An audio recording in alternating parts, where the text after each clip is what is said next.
kejaksaan pun, bahkan mungkin sekarang pun sebenarnya bingung. Ini sudah ada perkara ini nomor sekian-sekian kan sudah SP3. Loh kok ini maju lagi ini gimana? Kan nggak mungkin. Itu malu loh kejaksaan.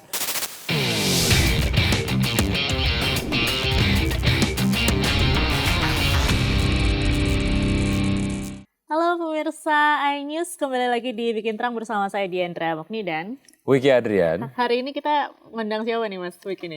Mengundang salah satu orang yang kayaknya belakangan ini viral terus ya statementnya. Selalu viral. Sering digunakan videonya oleh teman-teman Clipper. Benar. Ya, dan selalu rame ya. Betul, biasanya kan ini memang menunjukkan bahwa ketertarikan dari masyarakat sendiri terkait dengan bergulirnya kasus ijazah Jokowi, begitu ya. Betul sekali. Ini sekarang sudah ada Mas Roy Suryo, gimana Mas? Ya, Mas Vicky, ada yang kurang lengkap tadi. Apa? Kasus ijazah palsu. Harus pakai palsu. Betul. 99,9% palsu. Itu yang kemudian terus dibuktikan gitu ya. Tapi yang kemudian bergulir informasinya begitu ya, apakah itu kemudian di media sosial ataupun di media digital lah. Terkait dengan perkembangannya lah gitu. Katanya udah P21. Nah, kabarnya hari itu ini gimana? kita tapping, boleh nyebut tanggalnya nggak? Boleh. Sebutkan 4 Juni ya. Tanggal 4 Juni. 13.45. Ya. Hari ini kita tapping 4 Juni. Saya sangat meyakini, insya Allah aku yakin bahwa yang namanya P21 itu belum ada. Kok gitu? Ya, karena gini, P21 itu tidak sekedar itu hanya disebutkan, oh ini sudah koordinasi atau enggak. P21 itu ada suratnya, kemudian di ujung sini itu ada tulisan P21, ada logo kejaksaan, ada nomornya nomor berapa, kemudian di situ ada perintahnya, kemudian ada jadwal selanjutnya Mas Wiki. Jadwal selanjutnya itu di situ ada pelimpahannya barang bukti kapan, itu perintah dari kejaksaan kepada kepolisian untuk kemudian kepolisian menyiapkan itu. Kalau saja, seandainya saja tanggal 2 Juni sore kemarin, Kombes Iman Imanuddin, Dirkrim Polda Metro Jaya sudah pegang itu. Dan Pak Budi Hermanto, ya Budi tapi tulisannya Budi. Budi Hermanto sudah, saya yakin mereka dengan sangat tegas dan akan menunjukkan nih loh P21-nya. Tapi ternyata memang belum. Belum. Lalu Dan sekarang prosesnya apa? Gini. Apalagi saat itu, kalau kita perhatikan juga, itu kan press conference untuk kasus yang lain. Press conference kasus barang-barang ilegal yang kemudian ditangkap pada kasus naik haji atau apa itu ya, travel. Kemudian ada soal penganiayaan aktivis yang pelimpahannya kemudian ditangani oleh Polri. Kemudian ada pra peradilan.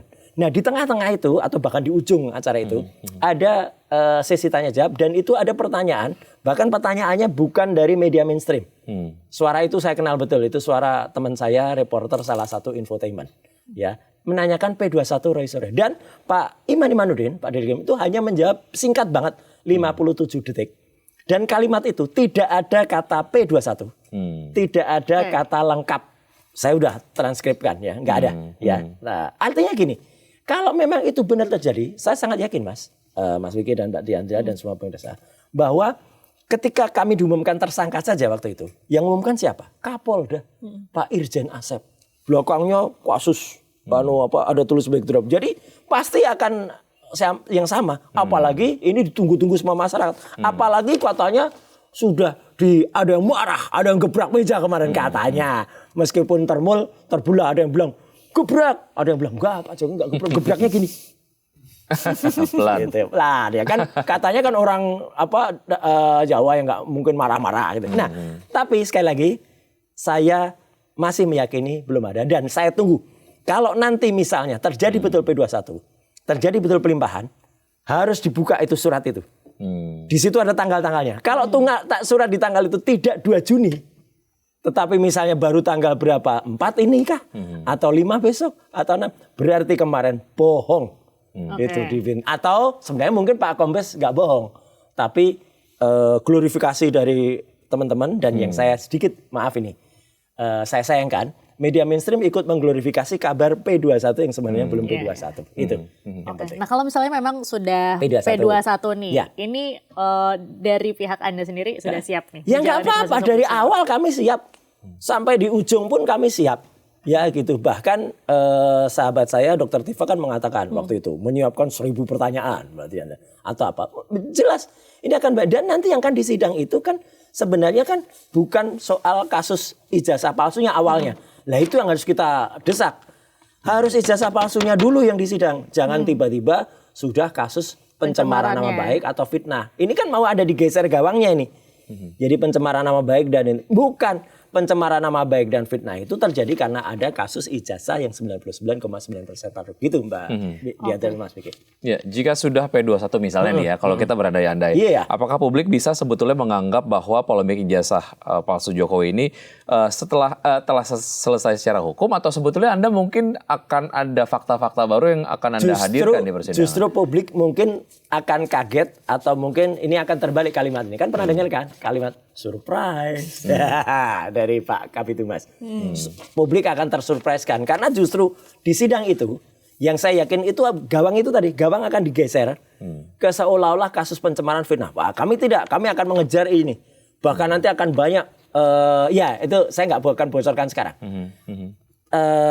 Kiat-kiat. Dan ini tidak trik ya, saya menyebutnya ini strategi hukum yang akan kami lakukan ya untuk supaya justru ini yang nanti akan dibongkar dulu. Kalau gitu Anda nggak sabar dong, justru memang segerakanlah kemudian masuk pengadilan karena memang ada fakta-fakta baru yang akan Anda hadirkan. Nggak apa-apa loh, makanya kita sih bukan orang yang kemudian berkepentingan untuk mempercepat.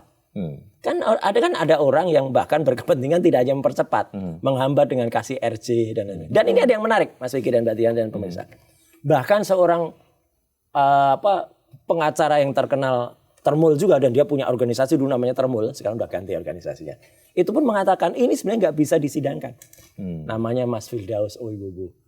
Dia sendiri barusan kemarin podcast dengan saya, kaget saya ketika melihat sikapnya pun sudah berubah.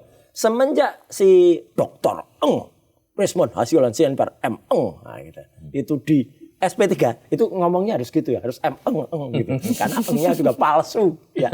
Itu tidak bisa jalan kasus ini karena itu dalam satu SPK ada 8 nama tersangka. Tiba-tiba dicuplik satu demi satu. Namanya surat SP3, surat perintah penghentian penyidikan. Itu surat penyidikannya yang dihentikan, bukan perorangannya. Jadi kalau sudah mungkin DHL dan Egy karena ya dikatakan di bawah 5 tahun, ya karena mereka kenanya pasal 160, itu nggak masuk di situ. Meskipun Egy sebenarnya bisa kena, karena dia sudah mengulangi kasus, dia pernah juga di penjara. Tapi Resmond, itu yang sebenarnya paling pokok kena pasal 32, 35 ITE. Karena dia dianggap dia merekayasa itu. Nah itu harusnya nggak bisa di RJ. Ketika itu bisa di RJ, kemudian di SP3, selesailah semua, gugur. Mana ada perkara yang sudah di SP3, RJ, kemudian maju ya nanti kejaksaan pun bahkan mungkin sekarang pun sebenarnya bingung. Ini sudah ada perkara ini nomor sekian-sekian kan sudah SP3. Loh kok ini maju lagi ini gimana? Kan nggak mungkin. Itu malu loh kejaksaan. Ada perkara yang sudah SP3 tapi masih dimalu. Itu akan jadi pertanyaan yang menarik juga di sidang. Ya, walaupun memang Anda tidak sabar untuk kemudian membuktikan atau memunculkan bukti-bukti baru di persidangan, tapi ya ada possibility itu ya nggak bisa dilanjutkan gitu. Bahkan ya banyak sekali kayak pakar hukum pidana yang masih lurus ya, yang firm ya, artinya tidak kemudian terrotasi ya, tidak tertranslasi otaknya. Mereka pada mengatakan kalau sebenarnya kasus ini sudah tidak layak lagi untuk maju. Karena sudah diberhentikan, dan itu satu lagi proses bolak-balik dari P19 ke P21. Ini kan aturannya kode P itu kan kode yang dikeluarkan oleh Jaksa Agung di tahun 2001 dulu nomor 518 atau berapa. Itu dari P1 sampai P53. Itu ada urutannya. P18, P19, P20, P21. Nah, itu harus urut, dan kemudian ketika melewati batas waktunya, kan ada waktunya. Pertama kali dilimpah tanggal 13 Januari 2026. Kemudian kejaksaan saya akui top. 20 sudah memberikan informasi. Kami menerima, kami teliti. 26 dia sudah kembalikan ke kepolisian. Nah itu nggak ada kabar. Itu sebenarnya sudah lewat. Ya sampai dengan tanggal 14 April. Nah 14 April kita cek. 17 April. 17 April dari kepolisian menyampaikan itu sudah dilimpah lagi. Coba dihitung, dari tanggal 27 Januari sampai 17 April itu sudah berapa bulan? Itu harusnya hanya 14 plus 7. Itu aja udah lewat, gugur itu harusnya. Kita masih oke lah, kita tunggu. 21 kita tanya ke Kejati. Ada tim kami yang tanya. Bahkan kami tanya ke Kejagung. Ya, ternyata masih diproses dan awalnya 21 tuh malah belum terima mereka. Nggak ada kabar. Sampai tiba-tiba mendadak ada kabar kemarin heboh katanya masih koordinasi. Sekali lagi, kalimat Pak Iman Imanuddin, Pak Kombes itu adalah kami masih terus berkoordinasi untuk menentukan itu. Berarti belum ada. Jadi memang nggak ada statement ini sudah P21 nih. Nggak ada. Dan kalau ada pasti anggap ini surat P21, tuh ada tulis P21. Di sini tuh pasti ada di bagian koordinasi, jadwal koordinasi untuk kemudian menyampaikan tersangka dan barang bukti.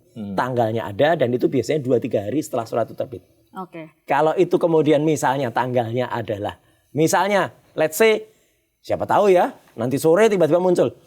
Tetap akan kita lihat suratnya. Surat itu tanggal 2 Juni atau tidak? Pasti tidak. Dan kalau bukti tidak, berarti yang kemarin itu bohong. Gitu loh. Nggak mungkin kalau 2 Juni sudah, langsung kemarin itu diumumkan. Nanti kita akan acarakan serah terima tersangka dan barang bukti misalnya hari Jumat Keramat misalnya besok.